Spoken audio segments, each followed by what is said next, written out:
السلام علیکم ناظرین، میں ہوں ماریہ جدون اور آپ دیکھ رہے ہیں آزاد ڈیجیٹل۔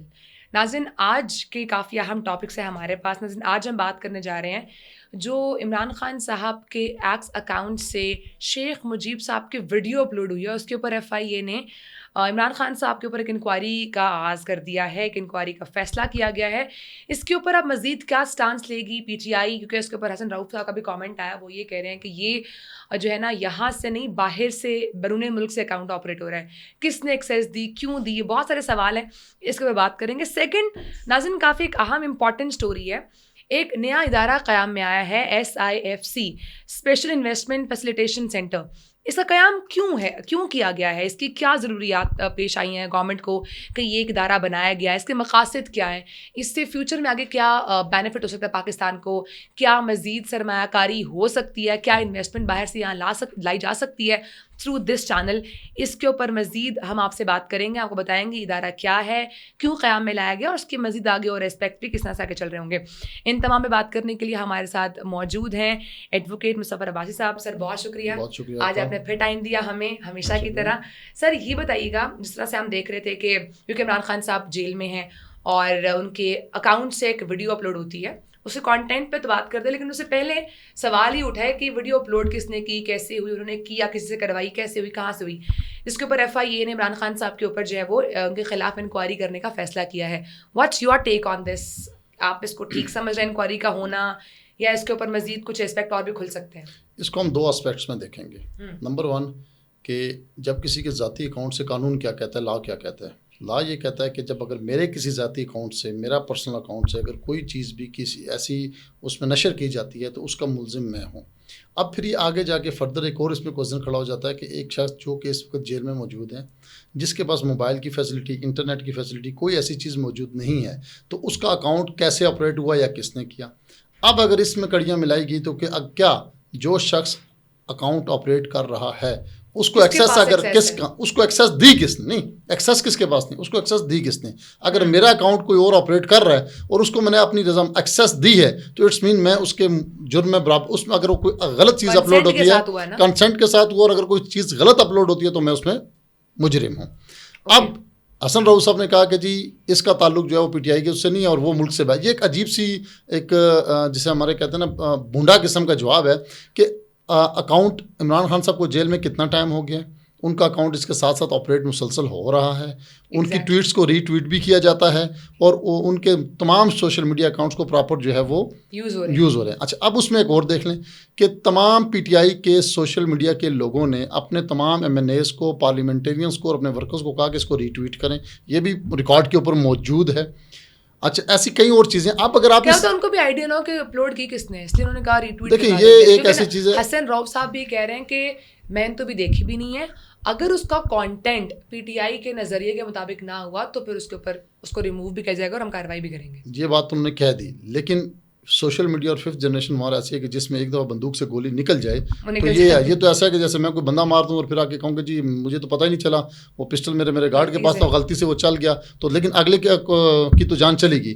لیکن چونکہ اب ایک جرم سرزد ہو چکا ہے، اس کو دیکھنا پڑے گا بڑی ڈیٹیل سے کہ اس کے اندر کون کون سے لوگ شامل ہیں، کیا کوئی تھرڈ قوت تو شامل نہیں ہے۔ میں نے اپنے لاسٹ پوڈ کاسٹ میں بھی یہ بات کہی تھی کہ مجھے یہ خدشہ ہے کہ کوئی تیسری قوت ایسی انوالوڈ ہے جو کہ مس یوز کر کے عمران خان صاحب اور پی ٹی آئی کے ورکروں کو دوبارہ سے نئے سرے سے 9 مئی کی طرف یا بغاوت کی طرف یا اپنے اوپر سے وہ دبا اترنے کی خواہش نہیں رکھتی کہ اور وہ ان کو استعمال ہو رہی ہے، ہمیشہ استعمال ہوتے چلے ہیں اور استعمال ہوتے ہیں۔ پوائنٹ وہی کہ کس نے ایکسیس دیا۔ یس، سب سے امپورٹنٹ پوائنٹ یہ ہے کہ ایکسیس کہاں سے گیا، ایکسیس کیسے گیا، کیوں گیا اور ان کو پہنچا گیا، یہ ایک بہت بڑا کوسچن مارک ہے۔ ہاں، اب اس ٹائم پہ اگر یہ کہتے ہیں کہ جی یہ تو ہیک ہو گیا، یہ بھی ہو سکتا ہے، یہ بھی آ سکتا ہے، یہ بھی آ سکتا ہے ہاں کہ بھائی جی ہیک ہو گیا، ہیک ہو گیا تو یہ بھی پاسبلٹی ہے۔ تو ایک لمبی بحث ہے، ایک لمبی اس میں انکوائری، یہ ساری چیزیں ایف آئی اے انکوائری میں دیکھے گی، اور وہ یہ بھی کہہ رہے ہیں کہ یہ شاید امریکہ سے چل رہا ہے۔ مے بی اگر ابھی امریکہ سے چل رہا ہے تو ساری زندگی تو اپنے امریکہ کو اپنی اسپیچز میں رہ چکا کہ ہم اس کے غلام نہیں ہیں اور ہم یہ نہیں ہیں، اور اس کا سیفر آ گیا اور انہوں نے یہ کر دیا اور امریکہ کے خلاف ہم بولتے رہے، اور آج کہہ رہے ہیں کہ جی ہم وہیں بیٹھ کے آپ کا اکاؤنٹ چلا رہے ہیں، تو پھر یہ خود اپنے پاؤں پہ کلاڑی کیا نہیں مار رہے ہیں؟ پی ٹی آئی تو خیر خود بھی نوٹ کر رہی ہے کہ کیسے ہوا، کس طرح سے۔ دیکھیں یہ جیسے بھی ہوا، لیکن ان کے تمام سوشل میڈیا لوگوں نے پورے اپنے لوگوں کے گروپس کے اندر ہر چیز کو شیئر کیا اور کہا کہ اس کو ری ٹویٹ کیا جائے، اور ان کے اپنے ایم این ایز نے اس پہ ری ٹویٹ کیا. تو اگر یہ اتنی معصومانہ وہ اگر چیز تھی کہ جن کو پتہ نہیں چلا، یہ اتنا آسان نہیں ہے. ایسا کہنا آسان ہے. اب ایک وہ بلاسٹ ہو چکا ہے، ان کو بھی لیٹ سمجھ لگی ہے کہ ہو کیا گیا، تو اب وہ اس کی صفائیاں دے رہے ہیں. ایسا نہیں ہے، یہ میرے نزدیک کہ ان کی اپنی انوالومنٹ کے ساتھ ہی ہوا ہے. لیٹس سی اب ایف آئی اے کیا اس کے اوپر انکوائری کرتی ہے، کیا انویسٹیگیشن ہوتی ہے. دوسرا اہم topic SIFC special investment facilitation centre. اچانک سے کیسے گورنمنٹ کو خیال آ گیا اس کا قیام کرنا چاہیے؟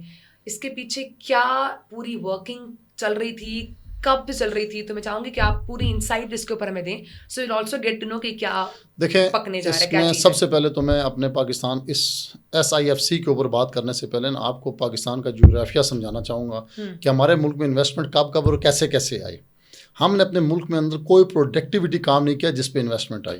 آپ ہمارے پڑوس میں رائٹ لیفٹ نظر ڈالیں ممالک میں کہ انہوں نے کتنی فیوریبل انویسٹرز کی پالیسیز بنائی، اپنی صنعت کو کہاں لے کر گئے، اپنی پروڈکشنز کو کہاں لے کر گئے، اپنی ایکسپورٹس کو کہاں لے کر گئے. اب آپ وہاں دیکھ رہے ہیں کہ وہاں مرسیڈیز جیسی گاڑیاں وہ خود بنا رہے ہیں، ایپل نے وہاں اپنا وہ کر لیا، IT پارکس انہوں نے بنا لیے. یہ ان کی وہ اقدام تھے کہ جو انہوں نے پریکٹیکل کیے. اب پاکستان نے کیا کیا؟ اب سب سے پہلے آپ دیکھ لیں کہ ایوب خان کے دور سے میں چلتا ہوں کہ ہم سب سے پہلے امریکہ کے اس میں آئے، ہم کیا کہتے ہیں اسٹیو آسٹینو کے ممبر بنے، ٹھیک ہے، تو ہمیں ڈالر ملے. اس کے اوپر ہم نے کچھ چھوٹی موٹی سند ایوب خان نے لگائی. اس کے بعد پاکستان کے اندر بھٹو صاحب کا دور آتا ہے، وہ سب چیزوں کو نیشنلائزیشن کی طرف کر لیتے ہیں، نیشنلائز کرتے ہیں، پھر پالیسی کرتے ہیں. اس میں ایک بہت بڑا نقصان ہوتا ہے ملک کو، جس کی وجہ سے بہت زیادہ ملک پیچھے چلا جاتا ہے. پھر مجھے بلکہ 1981 کا واقعہ یاد آ جاتا ہے، جہاز صاحب کا دور ہوتا ہے اور ایک اپنی امریکہ کی ترجیحات بدلتی ہیں، اور اس وقت کا جو صدر ہے جمی کارٹر، اس نے ایک پالیسی دی کہ جی ہم پاکستان کو 2 سالوں میں 400 ملین جو ہے ڈالر دیں گے، جس میں جنرل ضیاء الحق نے کہا کہ these are just like paints. ٹھیک ہے، تو پھر وہ اماؤنٹ بڑھا کر 500 ملین ڈالر سالانہ کر دی گئی. 2 سالوں میں 1000 ملین ڈالر آئی.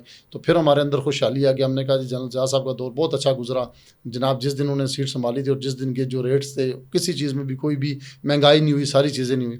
اس کے بعد آپ 91 کا دور دیکھ لیں، پھر امریکہ کی 90s کی دہائی دیکھ لیں، 91 کے بعد کی، پھر امریکہ کی ترجیحات بدلی. ہم افغان وار میں گئے، جنرل مشرف کا دور آ گیا، اور پھر ہم نے ایک دفعہ جو ہے نا ہمارے ملک میں بہت سارے ڈالرز آنا شروع ہو گئے. تو ہمارے ملک میں جو بھی بدقسمتی سے انویسٹمنٹ آئی ہے وہ ہمیشہ اس امداد سے اور اس ذریعے سے آئی ہے، یا ہم نے کچھ نہ کچھ اپنا بیچا تو ان سے مانگا لیا ہے. اب دیکھیں ایک ملک جو ہے نا وہ امداد میں کب تک چل سکتا ہے، اور کبھی بھی نہیں جائے. ملک کی بنیادیں اگر امدادوں پہ، چندوں پہ، قرضوں پہ ہوں گی تو وہ ملک کرائسس میں ڈوب جاتا ہے. ہم ڈیفالٹ ہوتے ہوتے بچے ہیں، ٹھیک ہے، ڈیفالٹ کے بہت قریب سے بچے ہیں. بعض جو اکانومسٹ ہیں وہ تو یہ کہتے ہیں کہ آپ ڈیفالٹ کر چکے تھے، لیکن چونکہ آپ ایک ایٹمی پاور تھے تو امریکہ نے آپ کو تھوڑی سپورٹ دی ہے کہ چلیں جی آپ کو تھوڑا سا چلا لیجیے. ہم نہیں مانتے، تو اس لیے آپ کی بچت ہو گئی ہے، بظاہر آپ ڈیفالٹ کر چکے تھے. تو یہ ساری چیزیں ہیں کہ اب پاکستان کے پاس ایسا کوئی ہمارے خطے میں ایسی نہ کوئی جنگ چھڑنی ہے کہ جس میں ہم اپنی سروسز کو بیچ کے ڈالر لے سکیں. اب ہمیں کھڑا ہونا ہے اپنے قدموں پہ، اور یہ چیز جو آج گورنمنٹ کو عقل آئی، یہ اگر 70 سال 40 سال پہلے آ جاتی تو آج ہم بھی اپنے پڑوسی ملکوں کی طرح کہیں اچھی جگہ پہ پہنچے ہوتے. تو بیسیکلی یہ SIFC کا جو قیام کیا گیا وہ اسی مقصد کے لیے کیا گیا ہے کہ تمام دنیا کے انویسٹرز کو پاکستان میں بلا کر پاکستان کے اندر جو پوٹینشیل ہے، ٹوریزم میں ہے، زراعت میں ہے، مائننگز میں ہے، اور انڈسٹریز کے اندر ہے، اور ایگریکلچر کے اندر ہے، اس میں ہم ان کو انویسٹمنٹ کرائیں اور ان کو اسپیڈی جو ہے وہ ان کو ایک ہم سسٹم پرووائڈ کریں جس کے اندر لوگوں کو سہولیات ملیں. اب سب سے بڑا ایشو کیا ہے؟ ہمارے یہاں ایک ایسا سسٹم اور ایک ایسا نظام ہے کہ باہر کے انویسٹر کو تو چھوڑ دیں، پاکستان کا انویسٹر بھی پاکستان چھوڑ کے جا چکا ہے. مور دین 2 ملین سے زیادہ آپ کے انویسٹر پیسہ دنیا کے دوسرے ممالک میں لے کے کیوں لے کر گئے؟ آپ نے ایک چھوٹی سی فیکٹری لگانی ہے تو 14 قسم کے آپ نے اس کے اوپر جو ہے نا وہ NOCs رکھ دی ہیں، اور بیوروکریسی کی ایک بلیک میلنگ، بیوروکریسی سسٹم کی ایک بلیک میلنگ کہ اس بندے کو اتنا خوار کیا جاتا ہے، اتنے لوازمات ہیں کہ وہ چکر لگا لگا کے تھک جاتا ہے. آخر کار وہ کہتا ہے کہ میں یہاں سے مٹی پاؤ اور ادھر کچھ بھی نہیں کرنا. جس سے کیا نقصان ہوتا ہے؟ جب فیکٹریز نہیں لگتی، انڈسٹریز نہیں لگتی، تو پھر آپ کی لیبر ضائع ہوتی ہے، پھر آپ کی لوگوں کو روزگار نہیں ملتا ہے. حالانکہ دنیا میں اب پاکستان کے اندر جو پوٹینشیل ہے، سب سے سستی چیپ لیبر میں سمجھتا ہوں اس وقت پاکستان کے اندر موجود ہے. پاکستان کے اندر روڈ کا انفراسٹرکچر موجود ہے، پاکستان کے اندر سی پیک جیسا پروجیکٹ موجود ہے جس کے اوپر آپ انڈسٹریل زونز بنا سکتے ہیں. پاکستان کے اندر جو ہے وہ ٹورزم کی بہت بڑا پوٹینشیل ہے. لیکن اب دیکھیں گلگت بلتستان نے گرین ٹورزم کیا، جس کے تحت ان کی جتنی بھی پرانی جگہ ان کو وہ بلڈ کر کے ان کی مینٹیننس کر کے لوگوں کو اپنی طرف مائل کر رہے ہیں.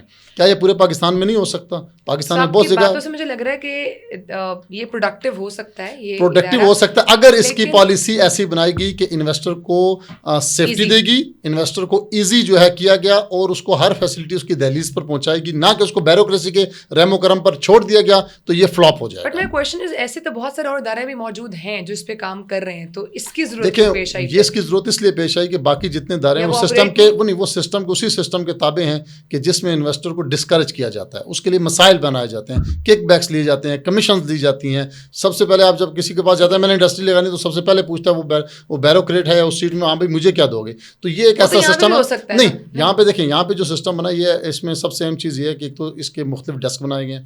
اس میں پرائم منسٹر صاحب خود, چاروں چیف منسٹر خود اور چیف آف آرمی اسٹاف خود ڈائریکٹلی اس کو مانیٹر کر رہے ہیں اور اس کے ممبر ہیں, اور ان کا سب سے بڑا فوکس یہی ہے کہ ہم نے اس چیز کو نہیں ہونا. اور بڑی سمارٹ پالیسی, ایزی پالیسی لائی جا رہی ہے انویسٹرز کے لیے ٹو انویسٹ دی پاکستان.